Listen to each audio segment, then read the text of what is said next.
नमस्कार। मीटिंग में शामिल होने के लिए आप सभी का धन्यवाद। जैसा कि आप सभी जानते हैं, 22 अप्रैल 2025 को लश्कर तैयबा से संबंधित पाकिस्तानी और पाकिस्तान प्रशिक्षित आतंकवादियों ने भारत में जम्मू और कश्मीर के पहलगाम में भारतीय पर्यटकों पर बर्बरतापूर्ण हमला किया। 25 भारतीयों और एक नेपाली नागरिक को कायरतापूर्ण मौत के घाट उतार दिया गया। मुंबई के 26 नवंबर 2008 के हमलों के बाद यह भारत में हुई किसी आतंकवादी हमले में मारे गए आम नागरिकों की संख्या की दृष्टि से सबसे गंभीर घटना है। पहलगाम का हमला अत्यधिक बर्बरतापूर्ण था, जिसमें वहां मौजूद लोगों को करीब से और उनके परिवारों के सामने सिर पर गोली मारी गई।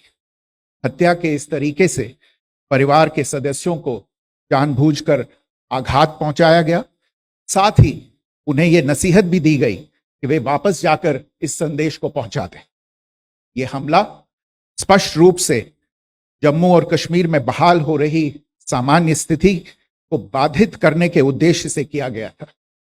चूंकि पर्यटन फिर से अर्थव्यवस्था का मुख्य आधार बन रहा था, इस हमले का मुख्य उद्देश्य इसे प्रतिकूल रूप से प्रभावित करना था। पिछले वर्ष आप सभी जानते हैं, 2.25 करोड़ से अधिक पर्यटक कश्मीर आए थे।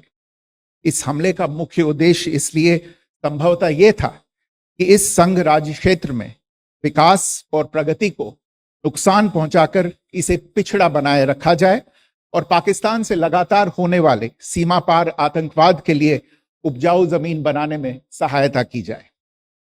हमले का यह तरीका जम्मू और कश्मीर और शेष राष्ट्र दोनों में सांप्रदायिक दंगे भड़काने के उद्देश्य से भी प्रेरित था। इसका श्रेय सरकार और भारत के सभी नागरिकों को दिया जाना चाहिए कि इन प्रयासों को विफल कर दिया गया। एक समूह ने खुद को रेजिस्टेंस फ्रंट TRF कहते हुए इस हमले की जिम्मेदारी ली है। यह समूह संयुक्त राष्ट्र द्वारा प्रतिबंधित पाकिस्तानी आतंकवादी समूह लश्कर तैयबा से जुड़ा हुआ है। यह उल्लेखनीय है कि भारत ने मई और नवंबर 2024 में संयुक्त राष्ट्र की 1267 कमेटी की सैंक्शंस मॉनिटरिंग टीम को अर्धवार्षिक रिपोर्ट प्रस्तुत की थी, जिसमें TRF के बारे में साफ इनपुट दिए गए थे। इससे पाकिस्तान स्थित आतंकवादी समूहों के लिए कवर के रूप में TRF की भूमिका सामने आई थी। इससे पहले भी दिसंबर 2023 में भारत ने इस टीम को लश्कर तैयबा और जैश ए मोहम्मद के बारे में सूचित किया था, जो टीआरएफ जैसे छोटे आतंकवादी समूहों के माध्यम से अपनी गतिविधियों को संचालित कर रहे हैं। इस संबंध में 25 अप्रैल को यूएन सिक्योरिटी काउंसिल प्रेस वक्तव्य में टीआरएफ के संदर्भ को हटाने के लिए पाकिस्तान के दबाव पर भी ध्यान दिया जाना चाहिए। पहलगाम आतंकवादी हमले की जांच से पाकिस्तान के साथ आतंकवादियों के संपर्क उजागर हुए हैं। रेजिस्टेंस फ्रंट द्वारा किए गए दावे और लश्कर तैयबा से ज्ञात सोशल मीडिया हैंडल द्वारा इसको रीपोस्ट किया जाना इसकी पुष्टि करता है। चश्मदीद गवाहों और विभिन्न जांच एजेंसियों को उपलब्ध अन्य सूचनाओं के आधार पर हमलावरों की पहचान भी हुई है। हमारी इंटेलिजेंस ने इस टीम के योजनाकारों और उनके समर्थकों की जानकारी जुटाई है। इस हमले की रूपरेखा भारत में सीमा पार आतंकवाद को अंजाम देने के पाकिस्तान के लंबे ट्रैक रिकॉर्ड से भी जुड़ी हुई है, जिसके लिखित और स्पष्ट दस्तावेज उपलब्ध हैं। पाकिस्तान दुनिया भर में आतंकवादियों के लिए एक शरण स्थल के रूप में पहचान बना चुका है। यहां अंतर्राष्ट्रीय स्तर पर प्रतिबंधित आतंकवादी सजा पाने से बचे रहते हैं। इसके अलावा पाकिस्तान ने इस मुद्दे पर विश्व और फाइनेंशियल एक्शन टास्क फोर्स जैसे अंतर्राष्ट्रीय मंचों को जानबूझकर गुमराह करने के लिए भी जाना जाता है। साजिद मीर का मामला, जिसमें इस आतंकवादी को पाकिस्तान ने मृत घोषित कर दिया था और फिर अंतर्राष्ट्रीय दबाव के परिणाम स्वरूप वो जीवित पाया गया, इसका सबसे स्पष्ट उदाहरण है। यह स्वाभाविक है कि पहलगाम में हुए इस हमले से जम्मू और कश्मीर के साथ साथ भारत के अन्य भागों में भी आक्रोश देखा गया। हमलों के बाद भारत सरकार ने स्वाभाविक रूप से पाकिस्तान के साथ संबंधों को लेकर कुछ कदम उठाए। आप सभी उन निर्णयों से अवगत हैं जिसकी घोषणा 23 अप्रैल को की गई थी। तथापि यह आवश्यक समझा गया कि 22 अप्रैल के हमले के अपराधियों और उनके योजनाकारों को न्याय के कटघरे में लाया जाए। हमलों के एक पखवाड़े के बाद भी पाकिस्तान द्वारा अपने क्षेत्र या अपने नियंत्रण वाले क्षेत्रों में आतंकवादियों की इंफ्रास्ट्रक्चर के विरुद्ध कार्यवाही करने के लिए कोई स्पष्ट कदम नहीं उठाया गया है। उल्टे वो इनकार करने और आरोप लगाने में ही लिप्त रहा है। पाकिस्तान आधारित आतंकवादी मॉड्यूल्स पर हमारी खुफिया निगरानी ने संकेत दिया है कि भारत के विरुद्ध आगे भी हमले हो सकते हैं। अतः इनको रोकना और इनसे निपटना दोनों को बेहद आवश्यक समझा गया।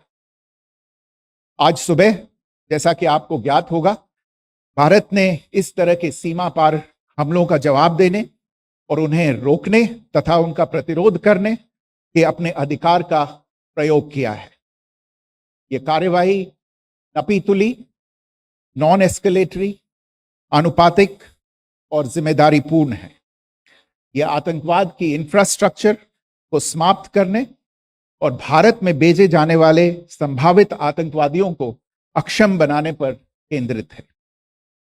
आपको यह भी स्मरण होगा कि 25 अप्रैल 2025 को संयुक्त राष्ट्र सुरक्षा परिषद ने पहलगाम आतंकवादी हमले पर एक प्रेस वक्तव्य जारी किया था, जिसमें आतंकवाद के इस निंदनीय कार्य के अपराधियों, आयोजकों, फाइनेंसरों और प्रायोजकों को जवाबदेह ठहराने और उन्हें न्याय के दायरे में लाने की आवश्यकता पर जोर दिया गया था।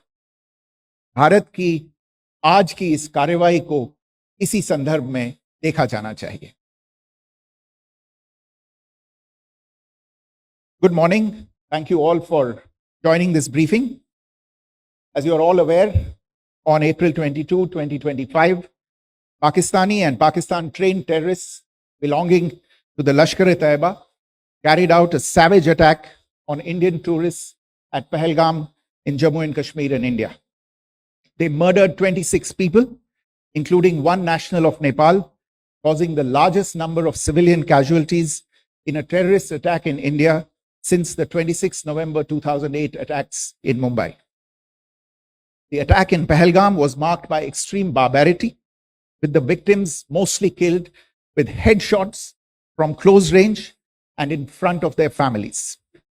Family members were deliberately traumatized through the manner of the killing, accompanied by the exhortation that they should take back the message. The attack was clearly driven by the objective of undermining the normalcy returning to Jammu and Kashmir. In particular, it was designed to impact the mainstay of the economy, tourism, with a record 23 million tourists visiting the valley last year. The calculation, presumably, was that harming growth and development in the Union Territory would help keep it backward and create fertile ground for continued cross-border terrorism from Pakistan. The manner of the attack was also driven by an objective of provoking communal discord, both in Jammu and Kashmir and the rest of the nation. It is to the credit of the government and the people of India that these designs were foiled.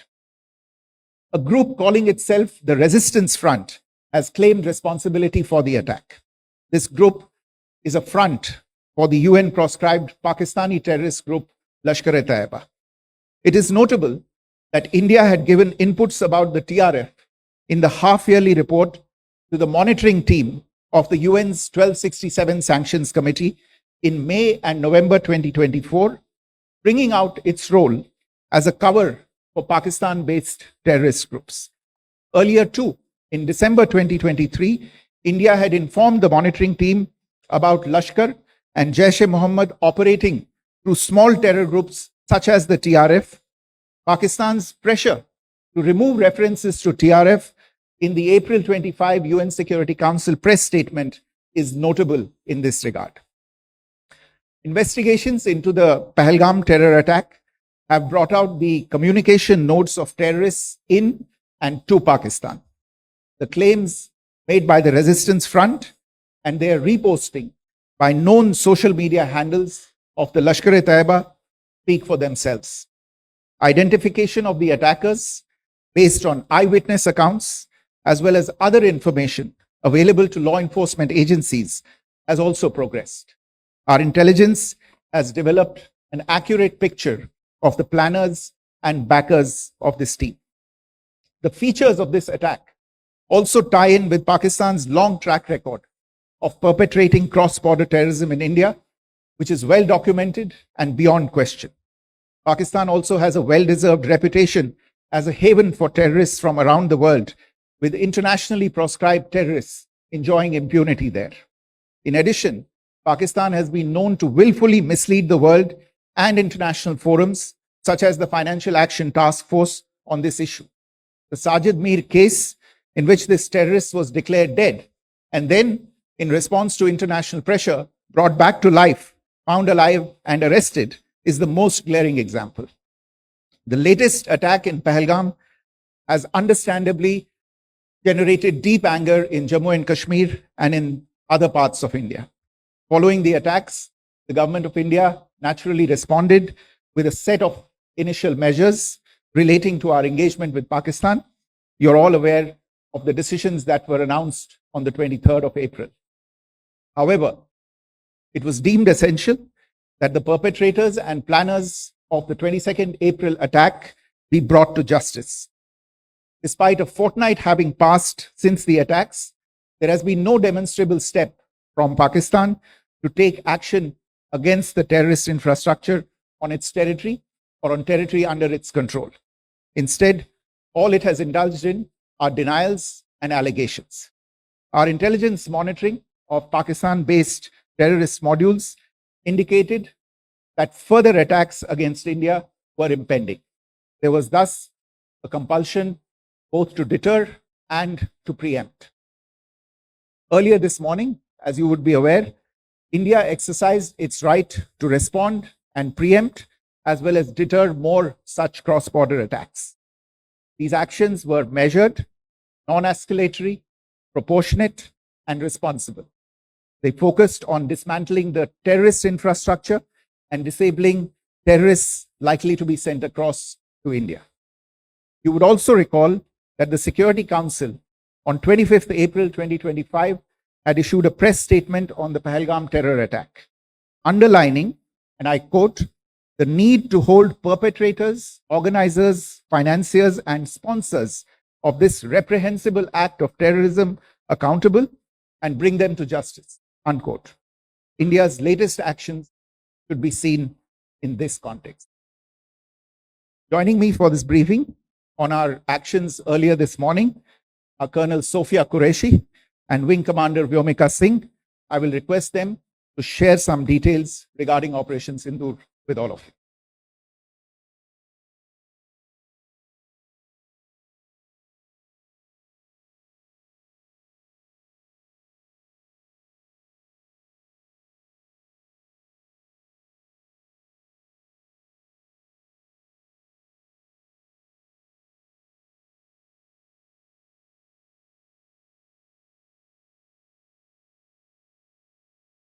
प्रभात देवियों और सज्जनों, मैं colonel Sophia Qureshi और मेरे साथ wing commander Vyomika Singh आज आपको 6 से 7 मई 2025 की रात 1:05 से 1:30 बजे के बीच भारतीय सशस्त्र बलों द्वारा अंजाम दिए गए ऑपरेशन सिंदूर के बारे में जानकारी देंगे। ऑपरेशन सिंदूर 22 अप्रैल को पहलगाम में हुए विभत्स आतंकवादी हमले के शिकार मासूम नागरिकों व उनके परिवारों को न्याय देने के लिए लॉन्च किया गया था।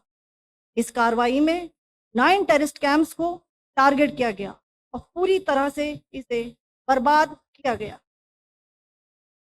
पाकिस्तान में पिछले 3 दशकों से टेरर इंफ्रास्ट्रक्चर का निर्माण हो रहा है। इसमें recruitment, indoctrination centres, training areas व लॉन्च पैड शामिल थे, जो पाकिस्तान और पाक अधिकृत जम्मू कश्मीर POJK दोनों में फैले हैं। Operation Sindoor was launched by Indian Armed Forces to deliver justice to the victims of Pahalgam terror attack and their families. 9 terrorist camps were targeted and successfully destroyed. Over the last 3 decades, Pakistan has systematically built terror infrastructure. It is a complex web of recruitment and indoctrination centers, training areas for initial and refresher courses, and launch pads for handlers. These camps are located both in Pakistan as well as Pakistan-occupied Jammu and Kashmir areas. Some of the well-known training camps are located, as you can see on the screen. They are distributed from Sawai Nala in the north, counting to approximately 21, ending at Bhagalpur to the south. इन लक्ष्यों का चयन विश्वसनीय intelligence सूचनाओं के आधार पर हुआ ताकि आतंक गतिविधियों की रीढ़ तोड़ी जा सके, और यह खास ध्यान दिया गया कि निर्दोष नागरिकों और सिविलियन इंस्टॉलेशन को नुकसान न पहुंचे।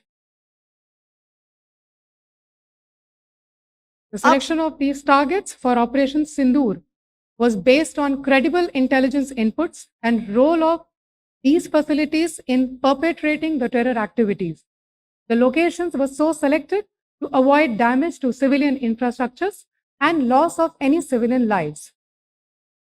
This was done with due diligence, and the camps selected for targeting and their engagement will now be shown to you one by one. POJK के टारगेट्स मैं आपको बताना चाहूंगी। सबसे पहले सवाई नाला कैंप मुजफ्फराबाद, जो कि POJK के लाइन ऑफ कंट्रोल से 30 किलोमीटर दूर है। यह एक लश्कर तोयबा का ट्रेनिंग सेंटर था। 20 अक्टूबर 2024 सोनमर्ग, 24 अक्टूबर 24 गुलमर्ग, 22 अप्रैल 2025 पहलगाम, इन हमलों के आतंकियों ने यहीं से प्रशिक्षण लिया था। सैयदना बिलाल कैंप जफराबाद, यह एक जैश ए मोहम्मद का स्टेजिंग एरिया है। यह हथियार, विस्फोटक और जंगल सर्वाइवल ट्रेनिंग का केंद्र भी था। गुलपुर कैंप कोटली, यह LOC से 30 किलोमीटर दूर था। लश्कर तोयबा का बेस था, जो रजौरी पुंछ में सक्रिय था। 20 अप्रैल 2023 को पुंछ में और 9 जून 24 को तीर्थ यात्रियों के बस हमले में यहीं से आतंकी को ट्रेन किया गया था।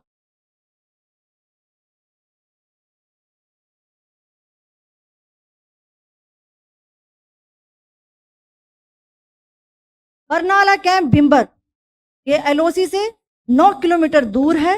यहाँ पर हथियार हैंडलिंग, आईईडी व जंगल सर्वाइवल का प्रशिक्षण केंद्र था। अब्बास कैंप कोटली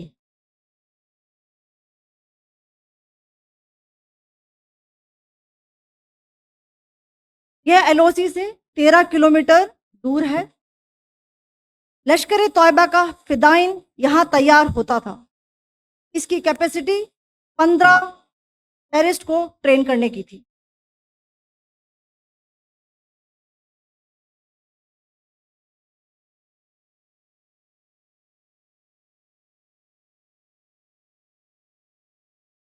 अब मैं पाकिस्तान के अंदर के टारगेट से अवगत कराना चाहूंगी। पहला, सर्जल कैंप सियालकोट।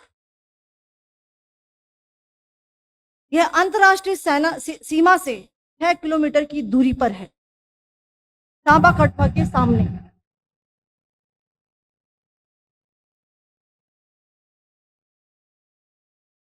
मार्च 2025 में जम्मू एंड कश्मीर पुलिस के 4 जवानों को जो हत्या की गई थी, उन आतंकवादियों को इस जगह पर ट्रेन किया गया था। दूसरा, महमूना जाया कैंप सियालकोट। यह 18 से 12 किलोमीटर आईबी से दूर था। हिजबुल मुजाहिदीन का बहुत बड़ा कैंप था। ये कठुआ जम्मू क्षेत्र में आतंक फैलाने का नियंत्रण केंद्र था। पठानकोट एयरफोर्स बेस पर किया गया हमला भी इसी कैंप से प्लान और डायरेक्ट किया गया था।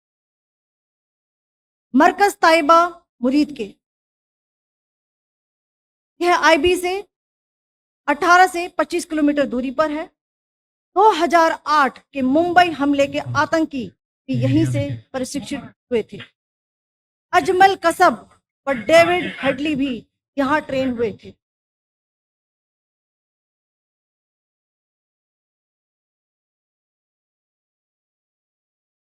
आगे दूसरा आया।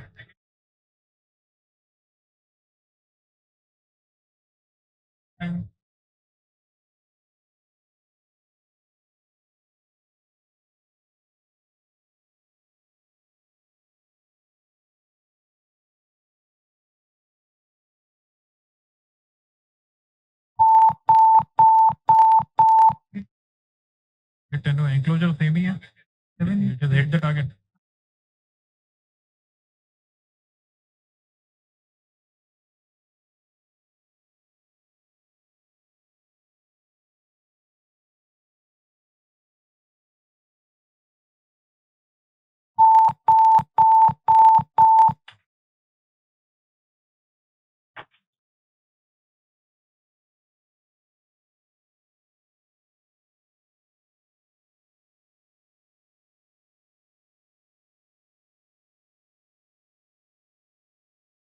मरकज सुभान अल्लाह भावलपुर, ये इंटरनेशनल बाउंड्री से 100 किलोमीटर दूर है। जैश ए मोहम्मद का मुख्यालय था। यहाँ पर रिक्रूटमेंट, ट्रेनिंग व इंडोक्ट्रिनेशन का केंद्र भी था। शीर्ष आतंकी अक्सर यहाँ आते थे। मैं आप सबको बताना चाहती हूँ कि किसी भी सैन्य ठिकाने का निशाना नहीं बनाया गया और अभी तक किसी तरह की नागरिक क्षति की रिपोर्ट नहीं है। धन्यवाद। जय Hind. The strike on the terror camps were undertaken through precision capability, as shown to you. A niche technology weapons with careful selection of warheads was ensured so that there will be no collateral damage. The point of impact in each of the target was a specific building or a group of buildings. All the targets were neutralized with clinical efficiency, and the results reiterate the professionalism of the Indian Armed Forces in the planning and execution of their operations. No military establishments were targeted. India has demonstrated considerable restraint in its response. However, it must be said that the Indian Armed Forces are fully prepared to respond to Pakistani misadventures, if any, that will escalate the situation. Jai Hind, and thank you very much. Ladies and gentlemen, friends in the media, I ask your indulgence today in view of the fact that this is still an evolving situation. We will therefore not be able to take questions and answers today, but we will come back for more updates and more briefings shortly. Thank you all very much for joining us this morning. Thank you.